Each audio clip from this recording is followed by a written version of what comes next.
नमस्कार दोस्तों, आज की बड़ी खबरों में आपका स्वागत है। चलिए नजर डालते हैं आज की बड़ी हेडलाइंस पर। मुफ्त राशन देने में की आनाकानी तो अब होगी सख्त कार्रवाई, इस फोन नंबर पर करे शिकायत। इसके बाद हम जानेंगे कि भारत ने चीन को सबक सिखाने के लिए उठाया सख्त कदम, अब इन सामान पर लगाया भारी भरकम टैक्स। इसके बाद हम जानेंगे कि अब बिना किसी डॉक्यूमेंट के बनवा सकेंगे आधार कार्ड, UIDAI ने शुरू की नई सर्विस। इसके अलावा भारत में फरवरी 2021 में हर रोज कोरोना के 2.87 लाख नए मरीज होंगे।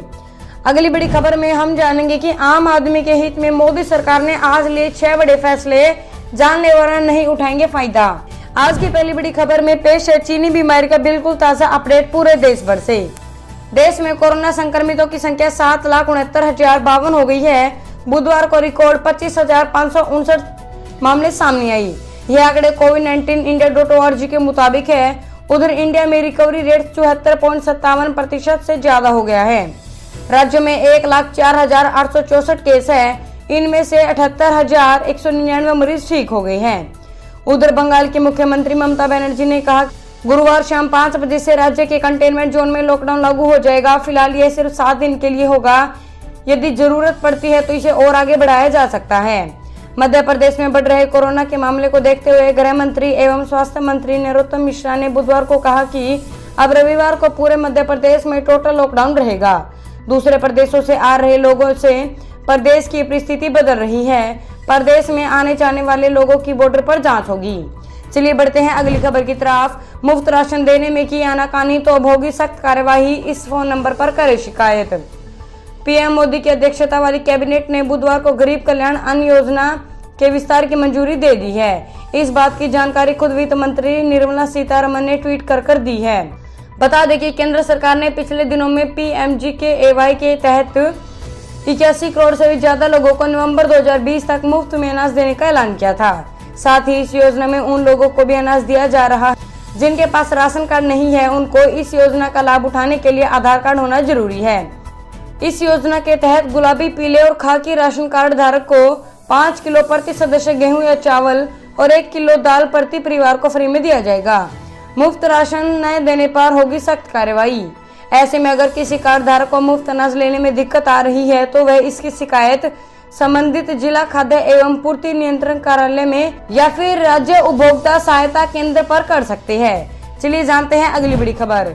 भारत ने चीन को सबक सिखाने के लिए उठाया सख्त कदम, अब इन सामान पर लगाया भारी भरकम टैक्स।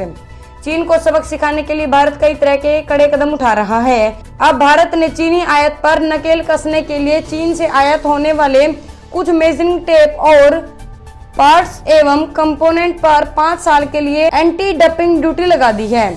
इससे देश में सस्ते चीनी माल की भरमार पर अंकुश लग सकेगा। बता दें कि हाल में भारत चीन नियंत्रण रेखा पर हुई हिंसक झड़प में हमारे देश के 20 वीर जवान शहीद हो गए थे, जिसके बाद से ही देश में चीन के खिलाफ माहौल है। चीन माल के बहिष्कार का अभियान चल रहा है और सरकार भी कई तरह से चीनी आयात पर नकेल कसने की कोशिश कर रही है। चीनी आयात और निवेश के मामले में लगातार सख्ती दिखाई जा रही है। अगले 5 साल के लिए फिर से बढ़ा दी anti dumping duty. News agency PTI के मुताबिक Directorate General of Trade Remedies यानी DGTR की जांच शाखा ने चीन आयात पर कर जारी रखने की सिफारिश की थी। इसके बाद चीन से आयात होने वाले स्टील और फाइबर ग्लास मेजरिंग टेप पर एंटी डंपिंग ड्यूटी लगाई। यह ड्यूटी पहली बार 9 जुलाई 2015 को 5 साल के लिए लगाई गई थी। अब उसको अगले 5 साल के लिए फिर से बढ़ा दिया गया है। बात करेंगे आज की अगली बड़ी खबर की। मैच 7 रुपए बचाकर पाए 60,000 रुपए पेंशन, सरकार ने अब 2.28 करोड़ लोगों के लिए आसान किए नियम। मोदी सरकार की इस महत्वाकांक्षी योजना अटल पेंशन योजना के तहत आप रोजाना 7 रुपए बचाकर 60 साल की उम्र बाद हर महीने 5,000 रुपए प्राप्त कर सकते हैं। वही केंद्र सरकार ने अब बड़ा फैसला लेते हुए इस पेंशन स्कीम में अब साल में कभी भी पेंशन कंट्रीब्यूशन की रकम घटा या बढ़ा सकती है। 1 जुलाई से नियम लागू हो गया है। इस पहल का मकसद स्कीम को और आकर्षक बनाना है। यह व्यवस्था 1 जुलाई से लागू हो गई है। इससे पहले मेंबर्स को केवल अप्रैल में ही योगदान राशि में बदलाव की अनुमति थी। बदल गए नियम। PFRDA के अनुसार हालांकि मेंबर वित्त वर्ष में केवल एक बार पेंशन योजना में बदलाव कर सकते हैं। अटल पेंशन योजना के तहत करीब 2.28 करोड़ अंशधारक पंजीकृत हैं। PFRDA ने यह भी कहा है कि 1 जुलाई 2020 APY योगदान राशि संबंधित अंशधारक के बचत खाते से अपने आप कटनी शुरू हो गई है। चलिए जानते हैं अगली बड़ी खबर। अब बिना किसी डॉक्यूमेंट के बनवा सकेंगे आधार कार्ड। UIDAI ने शुरू की नई सर्विस। आधार कार्ड भारत में रहने वाले हर व्यक्ति के लिए एक महत्वपूर्ण डॉक्यूमेंट है। अब आधार कार्ड की अहमियत पहले से ज्यादा बढ़ गई है। कई बार आधार बिना काम रुक जाता है। आधार कार्ड बनवाने के लिए पहचान पत्र और एड्रेस प्रूफ जैसे डॉक्यूमेंट्स की जरूरत होती है, लेकिन अब किसी डॉक्यूमेंट के बिना आधार कार्ड बन सकता है। आप आधार केंद्र पर मौजूद इंट्रोड्यूसर्स की मदद ले सकते हैं। आइए जानते हैं कैसे बिना डॉक्यूमेंट्स बनवाया जा सकता है आधार कार्ड। इंट्रोड्यूसर की ले सकते हैं मदद। भारतीय विशिष्ट प्राधिकरण यानी UIDAI के बिना डॉक्यूमेंट्स आधार बनाने की सुविधा दी है। इंट्रोड्यूसर वह व्यक्ति होता है जिसे रजिस्टर के द्वारा वहां के ऐसे निवासियों को सत्यापित करने के लिए अधिकृत किया जाता है जिनके पास पोल या पोआ नहीं है। इंट्रोड्यूसर के पास आधार कार्ड होना अनिवार्य है और किसी आवेदक के साथ उनका पंजीकरण सेंटर पर मौजूद रहना आवश्यक है। बात करेंगे आज की अगली बड़ी खबर की। आम आदमी के हित में मोदी सरकार ने आज लिए 6 बड़े फैसले, जान ले वरना नहीं उठा पाएंगे फायदा। पीएम मोदी की अध्यक्षता में आज हुई कैबिनेट और CCEA की मीटिंग में 3 प्रस्तावों को मंजूरी मिली है। आइए आपको बताते हैं इस बैठक में क्या क्या हुआ ऐलान। इसमें कृषि इंफ्रास्ट्रक्चर के विकास के लिए 1 लाख करोड़ रुपए की एग्री इंफ्रा फंड को मंजूरी मिल गई है। इसके अलावा पीएम मोदी द्वारा घोषित गरीब कल्याण अन्न योजना को भी नवंबर तक के लिए बढ़ा दिया गया है। कारोबारियों और कर्मचारियों के लिए 24% EPF यानी कि एम्प्लॉइज प्रोविडेंट फंड मदद को भी मंजूरी मिली है।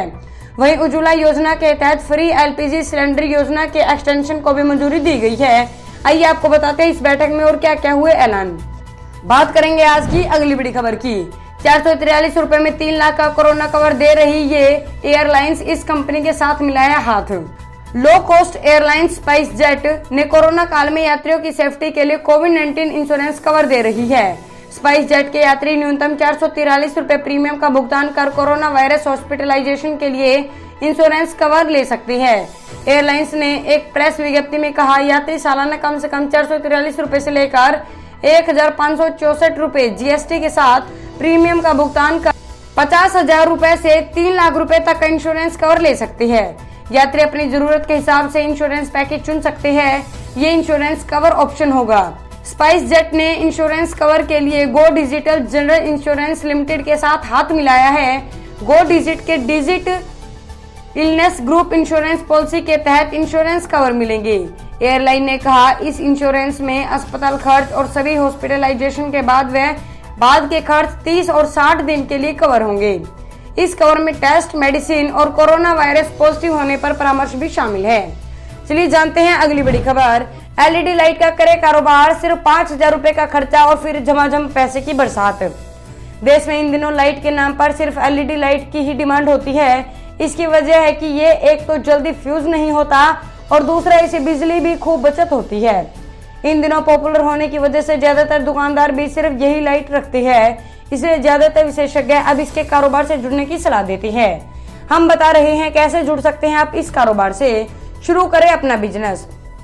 ऐसे में अगर आप अपना बिजनेस शुरू करना चाहते हैं तो LED बल्ब का बिजनेस शुरू कर सकते हैं।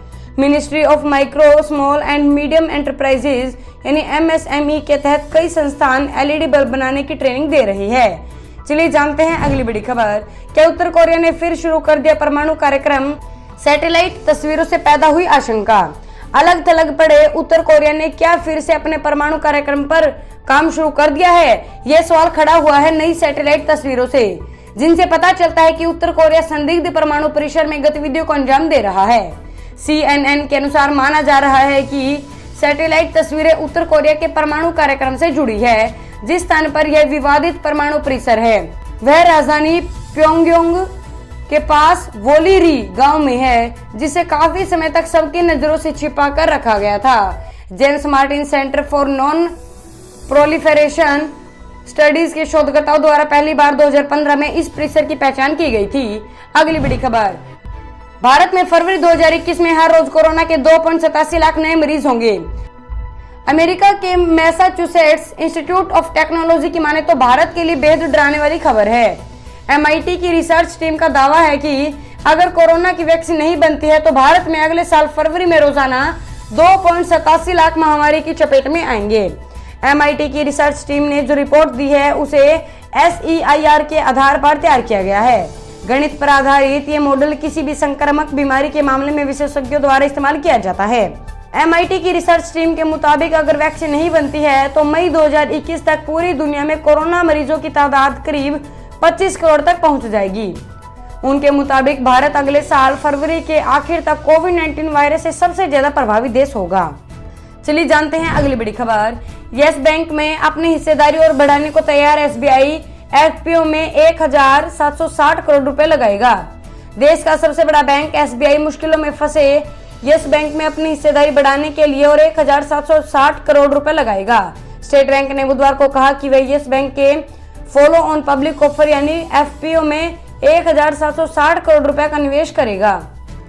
BSE में फाइल की गई जानकारी के मुताबिक स्टेट बैंक की सेंट्रल बोर्ड कमेटी ने यस बैंक के FPO में 1760 करोड़ रुपए के निवेश को मंजूरी दे दी है। बैंकों और वित्तीय संस्थानों की यस बैंक में 66.94% हिस्सेदारी है। SBI यस बैंक का सबसे बड़ा शेयर होल्डर है।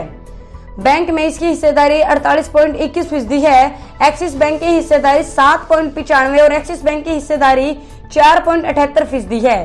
बात करेंगे आज की अगली बड़ी खबर की। CBSE के पाठ्यक्रम से कुछ टॉपिक्स हटाए जाने को लेकर हो रहा है विवाद, अब HRD मंत्री ने दी सफाई। CBI के पाठ्यक्रम से कुछ टॉपिक्स हटाए जाने को लेकर केंद्रीय मानव संसाधन मंत्री रमेश पोखरियाल निशंक ने कहा है कि इस पर राजनीति नहीं होनी चाहिए। उन्होंने कहा कि मनगढ़ंत टिप्पणियां कर गलत विमर्श का प्रसार किया जा रहा है।